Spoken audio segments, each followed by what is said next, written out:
Nous entrons dans une période équinoxiale de 7 ans qui va modifier complètement nos priorités.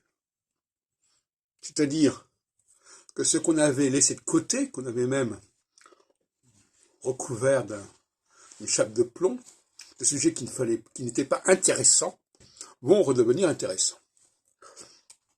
Au premier chef, la question du masculin et du féminin. De plus en plus, les hommes et les femmes vont se demander ce qui est particulier dans le fait d'être un homme ou d'être une femme.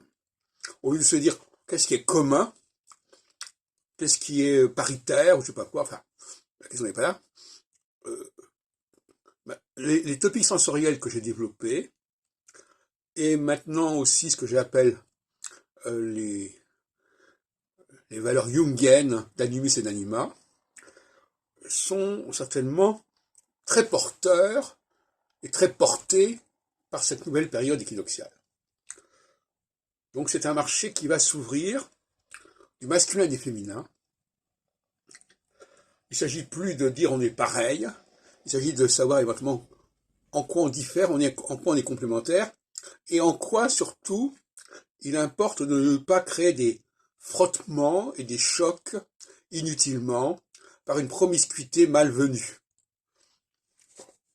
Ça, c'est un point essentiel. D'autres points essentiels concernent la question de la psychologie.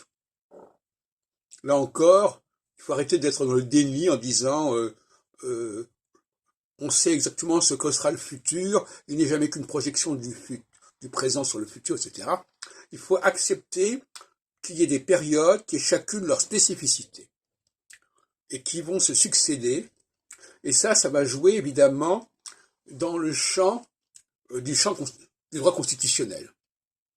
On va devoir penser des calendriers à partir du respect des périodes de 7 ans notamment, au lieu de faire du grand n'importe quoi.